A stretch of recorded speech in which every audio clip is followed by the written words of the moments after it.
Welcome to Dew on the Crown, Football Brisbane's podcast about women's football. I'm Peter Hodgkin. I'm here with Dr. G. Dr. G. Happy Easter, Greg. I've been away. Oh, it was. I hope you enjoyed your trip. You were up north, weren't you? Somewhere warm? Well, I was up visiting Ita, actually. Ita? Oh, yeah. As in Cyclone Ita. That's yeah. right. Not big fizzer? Oh, yeah, pretty much. Cooktown got a bit of a blast. But you weren't there, so you were safe and sound? Down closer to Mareeba, which would have been on the news down here, but... Oh, no. We don't get anything about it that goes from Queensland. I was really, really annoyed, actually, because I'm like 20 minutes from the FNQ Heat NPL game, and they were playing at home, and I'm thinking, yep, I'm going to go to that game Saturday night.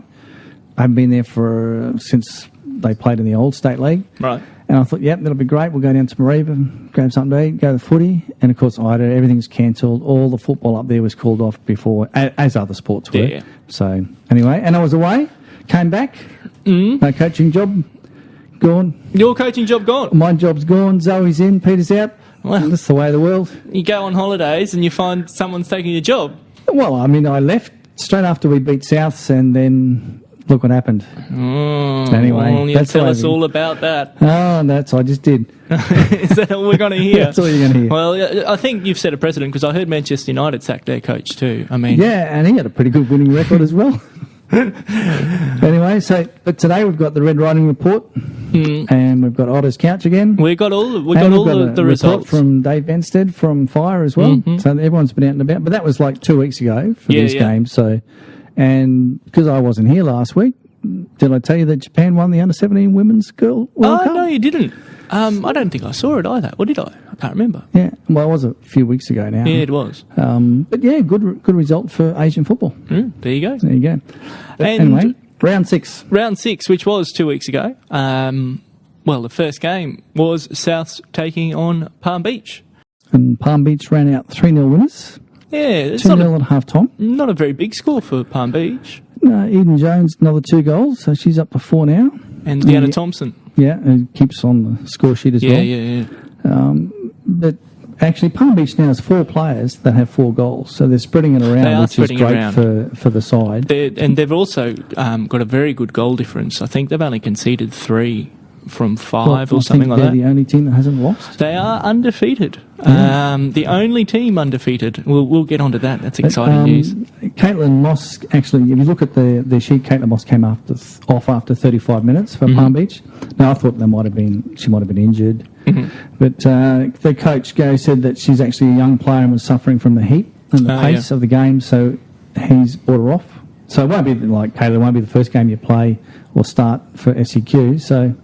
It's just one of those days where he's looked after he's put the players' welfare out there and said, no, I'll get her off the park. So it has still been hot. I think finally autumn is coming. But Gary late. Gary did say it was a good win. Yeah, well, 3-0. But he was missing 5 players, so he used a lot of his young players from the disbanded under-17 team from NPL. But he also went out of his way to make the point that Souths were pretty unlucky as they hit the woodwork twice.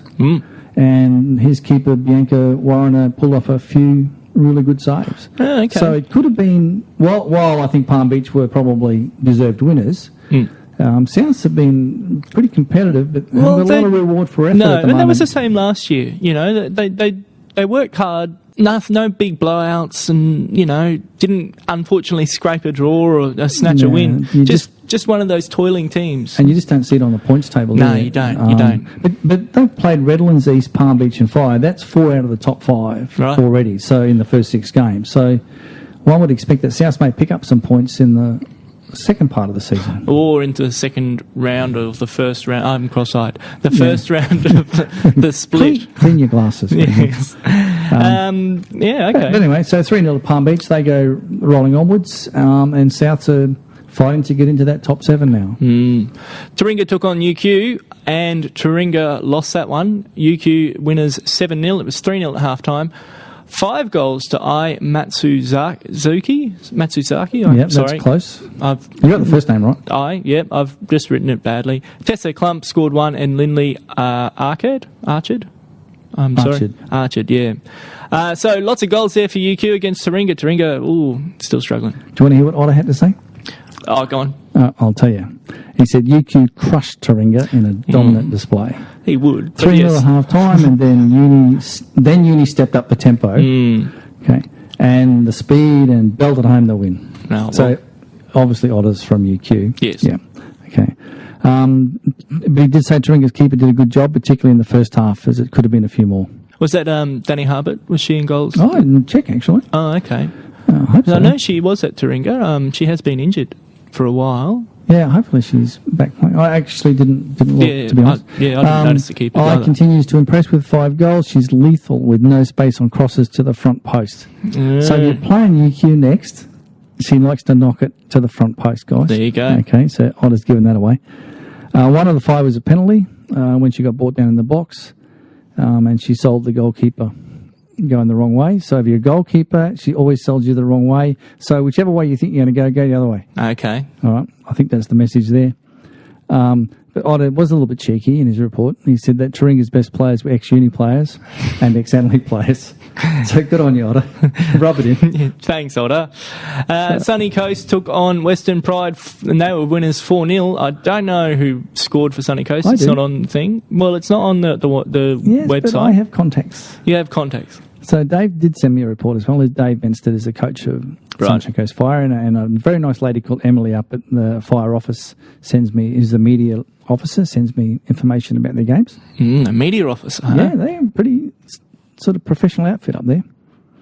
But Samara Christmas scored in the 24th minute, so that's her 5th goal of the season. It was 1-0 at half time. Right. Which is surprising. Quite surprising, yeah. Yep. But it kept the Fire in the top half of the table, although a 4-0 scoreline was a harsh result on the visitors, Western Pride, who worked hard until the final whistle. So it sounds like the Pride were putting it in. Playing for pride, as it were. As it were. We mentioned Samara Christmas's goal, but that settled them down. And the first goal of the season for Summer McGladrigan, I hope I said that, Summer, correctly, in the 56th minute. That gave them the 2-goal break and freed them up a little bit. They mentioned how good the pitch is up there. It's perfect. It's a really good pitch, having played there and lost there. And then Carmel Murphy Pollard scored a goal in the 75th minute, and the last one was from Gemma Hack, I hope that's right, scored in the 90th minute. So it was only 3-0 until that last, at the end of the game, and then they got that last goal. Don't know who played for Western Pride. Nothing from them is on the website at all. So we can't tell you if they had subs or injuries. Fire did that against Mitchie as well. I'm not quite sure about the other games, but they certainly scored a couple of very late goals, so they're very fit. Well, was it a 10 o'clock kickoff game again? I think it was. They're up to about midday now. Yeah, it still would have been hot. Yeah. Yeah, but it's a nice place to play footy. The match of the round. It was the match of the round. Redlands took on the Gap. Redlands already had lost a game to UQ this season. The Gap still undefeated, but Redlands winners 5-3. The Gap's first loss in the league since 2012. First loss in all Football Brisbane competitions since that time too, because they've won the Cup 2 years in a row. Yep. So it was 45 games undefeated. 45 games. 45. That'd have to be a record somewhere in Football Brisbane, wouldn't it? Probably. Yeah. It was pretty special. So that's the Cup, all the Cup qualifying games plus the league. And they've lost it. It's gone.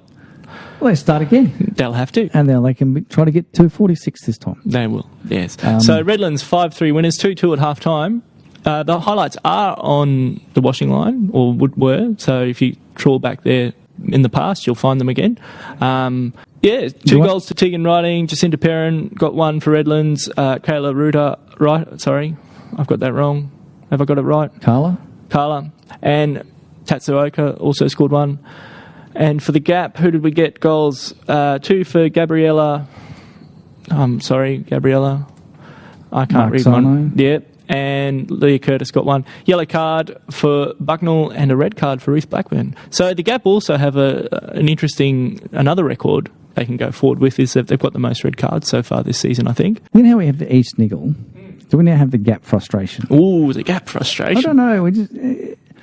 I watched them play Olympic and they were a little bit frustrated, and I think that's purely because they're such bearing in mind I say the Gap frustrated, but they're such a good team anyway, and they're still a really, really good team. So, they maybe just get a little bit frustrated that things aren't quite working their way. Right. After 45 games, you sort of expect things to go your way, don't you? They'd be a little bit bored singing the club song, wouldn't they? Oh, you never get tired. No, you never get tired of doing that. Do you want to hear what Tegan said? Sure. The Red Riding Report? Redlands scored the first goal of the game around the 6-minute mark, and from that point on, up to half-time, each team scored to see a 2-all game at half-time. The game was marred by aggressive play by the Gap team, with Blackburn receiving 2 yellow cards and a red sent from the field. Tegan Riding was knocked unconscious and lost movement in the legs in the second half and was taken to hospital by ambulance. The illegal play resulted in a penalty being awarded. The referee was kept busy throughout the game to keep control and did a good job to pick up a lot of infringements. Goals for Redlands were scored by Jacinta Perrin, Sachi, Carla and Tegan, contributing 2 goals before being taken on the field. And play was delayed for a considerable time due to the injury, but the final score was Redlands 5 and the Gap 3, which was a great result for Redlands after their poor performance last week, and to see the Gap record a loss. Now, hopefully Tegan's right. Yeah, now. When Tegan sent through the report, she did say that she didn't remember a lot about the game, and the report was put together by her teammates for her. So well done, girls. Yeah, well, I reckon that was Joe Buckley, that one. She definitely... aggressive play. Yeah. Anyway, look, they're rivals. They've been rivals the last couple of years. That's true. All the games are most of the games are close. This one was pretty close. I think it was, they were just trading goals and until sort of the 75th, 80th minute, I think. And, then Redlands got the 2. So they've been the benchmark in women's football for the last few years. So and, it's good to see the highlights. Check them out. Yeah. Southwest Queensland Thunder 3 defeated Peninsula Power 1. Yeah, I'm a bit surprised at this result. 1-0 to Southwest Queensland at half-time. Power only went in with the 11. Maybe the legs got away from it. But the goal scorers for Thunder, Abby Lloyd got 2 and Jordan Frankie. Now, both of those players played for Toowoomba last year, so that experience, I think, taken helping out. Yeah. Well, Abby Lloyd knows where the goals are. She's and if she's got a team now to back her up as well, she could be starting to score a lot more. And I've said from when Mitchie played them, and Otter also said in his report when they played them, that don't underestimate Southwest Queensland Thunder. They're young. And Palm Beach said a similar thing as well. Even though scores got away from them a little bit, they're learning to play in this league. They may have learnt just enough to get over Power. Now, Dave McDonald from Power, he took it on the chin. He said, we only had 11, we're a bit short, still a few injuries around. But he did say we simply weren't good enough. Fair enough. So a bit of a shift at Power, but, a bit of a transition, adjusting. Britton Whitfield scored their goal, and there was also a yellow card to Samantha Harrington. Thunder up to 2 wins, and they're just outside the top 7. So the big game against Libby this week. Big game. Speaking of Olympic, they took on Annalee at Elder Oval. Annalee scored 1 goal, and Olympic scored 4. 2-1 to Olympic at half-time. I caught the first half of this game, and the first goal for Olympic was a big deflection off one of the Annalee defenders and into the goalkeeper. Was just wrong-footed. Wrong way. Yeah, just I could even see that from the other end of the field. That's how big a deflection it was. Cross-eyed and all. So, it was pretty early on, and then there was another goal to Olympic, which is a well-worked move, lovely team goal, and then finally a pass across the sort of face of goal and almost a tap-in. It was that good. One pulled back by Annalee, Jenny Lenainen. Sorry, Jenny. She's from Finland. She's a new signing at Annalee. Okay. Scored a good goal in the first half to get a bit closer, but apparently Olympic sort of took it away at the end. So Olympic roll on. They're a solid side. They're very solid.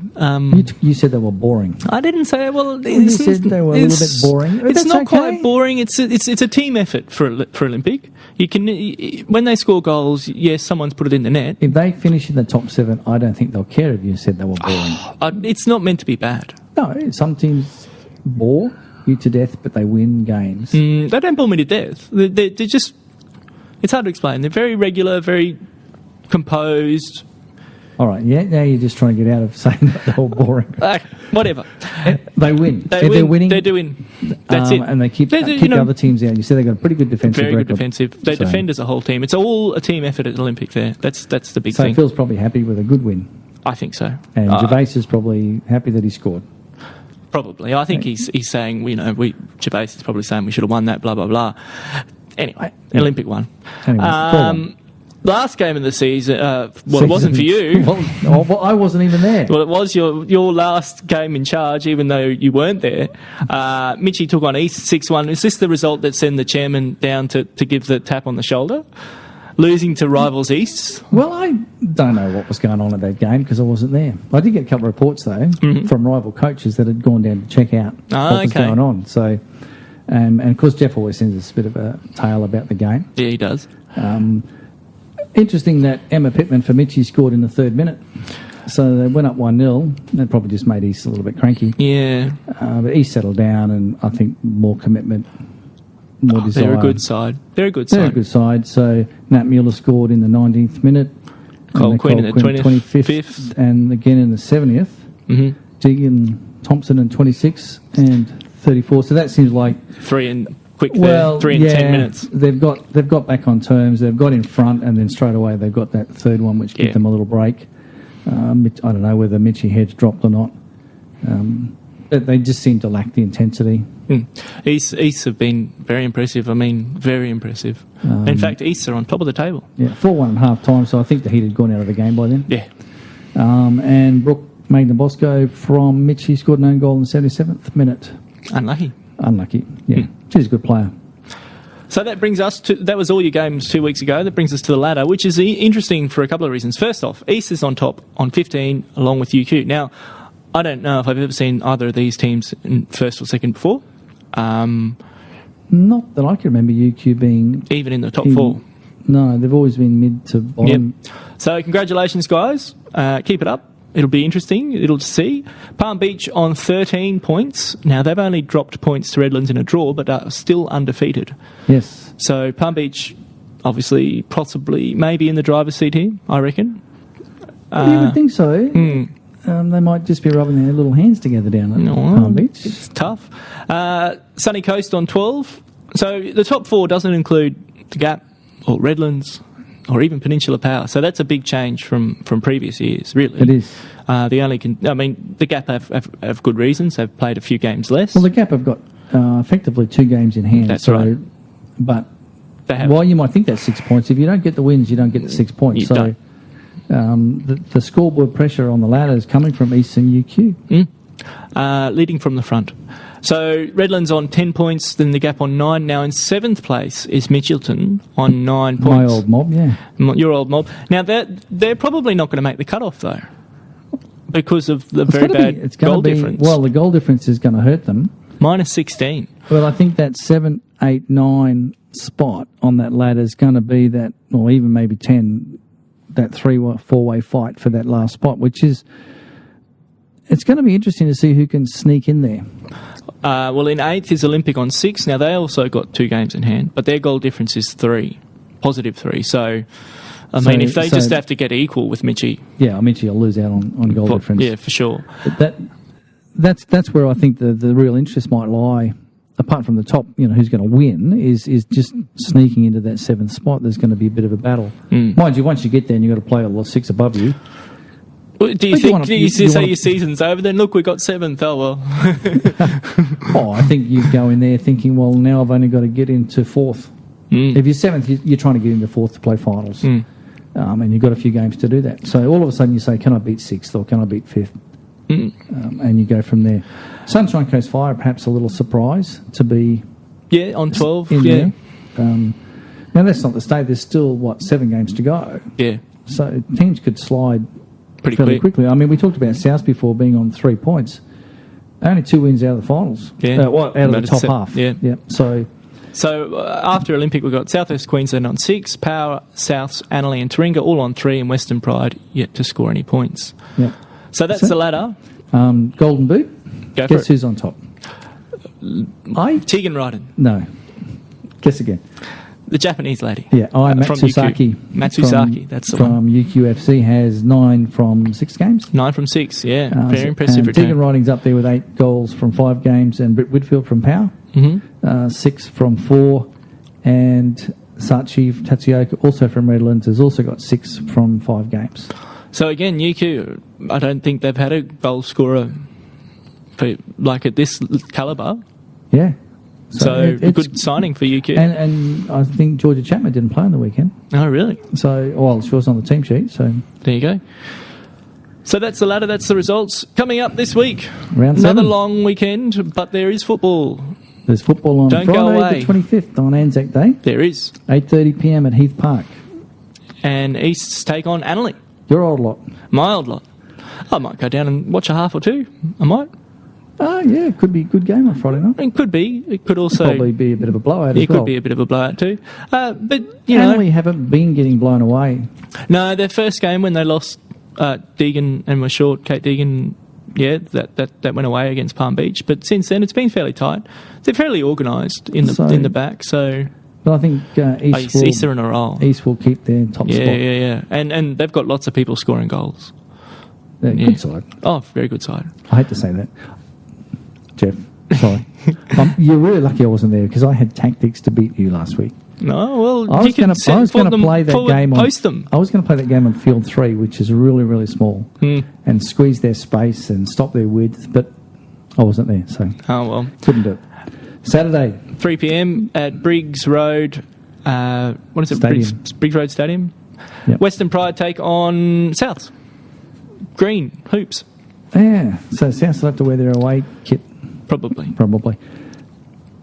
I think Souths will probably get up. I think Western Pride, but if their performance against Fire was good and they're just edging a little bit closer, Well, then that's good. You know, Souths is perhaps a game they're going to target. But having said that, Souths had a good run against Palm Beach. They went far away. South for me. South for me. At 5 p.m, AJ Kelly, Power take on Redlands. Another big clash for Redlands. It doesn't let up at the moment.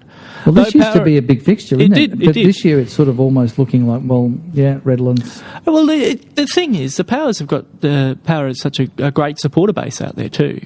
You know, you turn up at Power, there's a crowd there willing to watch, and hopefully put their signs behind the goals, not stand too close to the goals. But you know, they'll be vocal and they'll try and encourage the team to do their very best. And it's a game of footy, and 1-0 to Power, and yeah, there could be the Redlands wobble.